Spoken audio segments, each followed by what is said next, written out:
Bom, vamos corrigir a página 86 do livro didático. Questão 1 está pedindo para determinar o MDC dos números a seguir. Letra A, MDC entre 72 e 48. Nessa questão aqui, o livro fez através do dispositivo prático, né? Então, você faz a decomposição do número, ó. Pega a decomposição dele e vai comparar. Então, lembra que o MDC, sempre a gente vai pegar o quê? Os fatores iguais de menor expoente. Nesse caso aqui, perceba que o fator 2, ó, a minha potência de base 2, ela aparece tanto no 72, né, na decomposição do 72, quanto na decomposição do 48. Porém, no 72 é 2 elevado ao cubo e no 48 é 2 elevado à quarta potência. Eu vou usar o de menor expoente, então eu vou usar o 2 elevado ao cubo. O 3 também aparece nos dois, só que eu vou usar o de menor expoente, que vai ser o 3 sozinho, né? Que é o 3 elevado a 1. Então, eu vou ficar com 2 elevado ao cubo, que é 8, vezes 3 vai ser 24. Professor, eu não fiz assim, eu fiz através da decomposição simultânea, eu fiz através da decomposição isolada, não tem problema, tá? O livro escolheu fazer a letra A partir, né, através do dispositivo prático. Mas é obrigatório que você tenha feito assim? Não. Você pode ter feito fazendo a decomposição que nem ele fez aqui na letra B, tá bom? Desde que você tenha encontrado 24, tá certinho. Se sentiu dúvida se fez certo, me envia a foto que eu te falo se você fez corretamente ou não, tá? Na letra B, ele fez através da decomposição simultânea, o MDC entre 100, 80 e 30. Então, ele começou dividindo por 2, como todos os números são pares, ele dividiu os 3, por isso que ele fez esse círculo no 2, tá? Depois, ele continuou dividindo por 2. Por que ele não guardou esse 2? Porque perceba que o 15 é ímpar, então ele não dividiu por 2. Como tem um número que ele não dividiu ao mesmo tempo, ele não guarda esse 2. Não vou ficar falando de todas as divisões. No final das contas, ele só guardou um 2 e um 5. O que a gente faz quando a gente chega no 1 aqui embaixo em todos os números? Ou seja, quando a gente acaba a nossa decomposição. A gente pega aqueles fatores que foram guardados e faz uma multiplicação. 2 vezes 5, 10. Então, o MDC entre 100, 80 e 30 é 10. Se tiver muito rápido, para você copiar, caso você tenha errado, pausa o vídeo, copia e depois dá play novamente, tá? Letra C, ele quer o MDC entre 150, 126 e 45. De novo, ele preferiu usar o dispositivo prático, que está até explicado aqui em cima, ó, no livro de vocês. É obrigatório fazer assim? Não, você pode ter feito através da decomposição ou através de qualquer outro método, tá? Desde que seja um método correto. E aí, o MDC deu 3.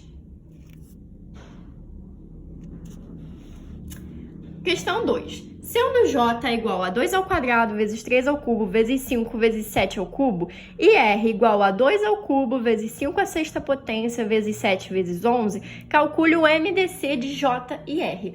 Por que ele te deu a forma fatorada? Porque nessa questão aqui, ele quer que você trabalhe com um dispositivo prático. Lembra que quando a gente faz a decomposição simultânea ou a decomposição isolada, né? Vou falar da decomposição simultânea, que é a que a gente acaba usando mais vezes.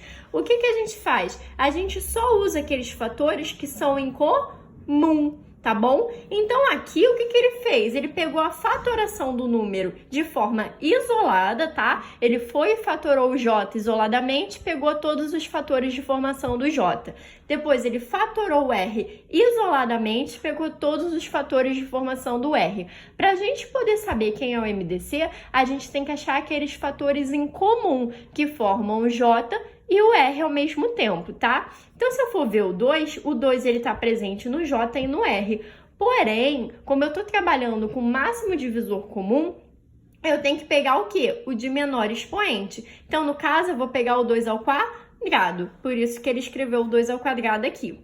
O 3, ele só aparece no J. Então, ele não é divisor comum do J e do R. Então, eu não vou usar esse 3. O 5, ele aparece tanto no J quanto no R. Porém, eu preciso usar aquele de menor expoente. Porque vocês entendem que esse 5 elevado a 1, ele tá dentro do 5 elevado ao 6? Porém, o 5 elevado a 6 não está dentro do 5 elevado a 1.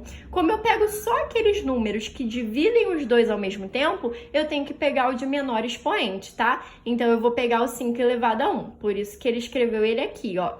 Depois eu tenho 7. O 7 pertence aos 2. Vou pegar o de menor expoente, que é o do R, que é o 7 elevado a 1. O 11 só faz parte do R, então eu não vou usar ele. Fazendo isso aqui, ó, 2 ao quadrado é 4, 4 vezes 5 é 20, 20 vezes 7 vai ser 140. Então, o MDC desses números aí, J e R, vai ser 140. Aí vocês podem me perguntar, professora, tinha outro jeito de resolver essa questão? Sim, porém se ele te deu a forma decomposta é porque ele quer que você use isso aí. Isso daí, na verdade, tá aí para te ajudar. Você poderia resolver isso daqui e achar o valor de J, resolver essa expressão toda e achar o valor de R e depois calcular o MDC através da decomposição? Sim, mas esse é um trabalho desnecessário. Já que ele já te deu a decomposição dos números em fatores primos, é só você olhar ali o que tem em comum. É só você olhar o que tem em comum e usar. Questão 3. Um comerciante comprou 320 litros de leite, 140 litros de suco e 250 litros de água. Ele deseja colocar essas bebidas sem misturá-las em recipientes menores, porém iguais, e na maior quantidade possível em cada um. Qual deverá ser a capacidade de cada recipiente e quantas unidades serão necessárias? Então, aqui nós temos duas perguntas juntas, tá? A primeira pergunta é qual deverá ser a capacidade de cada recipiente. Para resolver essa pergunta, a gente precisa calcular o MDC, tá? Que é o nosso máximo divisor comum. Aqui o livro usou o quê? A decomposição. Tá bom? Mas você pode... A decomposição não, o dispositivo prático. Mas você poderia ter feito através da decomposição que você acharia o mesmo valor, tá? Então, novamente, por que toda hora eu fico falando isso? Que é para vocês não ficarem presos na forma como o livro fez. Se você fez diferente, mas encontrou o mesmo resultado, não precisa apagar o que você fez para colocar a forma como o livro fez, tá? Então, olha só, o MDC, depois que a gente calcula, a gente vai achar que é 10. Então, 10 é o nosso maior divisor comum do 320, do 140 e do 250. Então, a nossa capacidade de cada recipiente vai ser o quê? 10 litros. A gente está trabalhando com litros, a nossa resposta vai ser em litros. Só que ele pergunta também quantas unidades serão necessárias destes recipientes. Então, a gente tem que pegar o total de litros e dividir pela capacidade. Pegando 320 e dividindo por 10, eu vou encontrar 32. Pegando os 250 litros e dividindo pela capacidade, que também é 10, né? De todos serão 10, eu vou achar 25. Pegando 140 e dividindo por 10, eu acho 14. Então, eu vou precisar de 32 recipientes de 10 litros, né? Para poder colocar esses 320 litros de leite.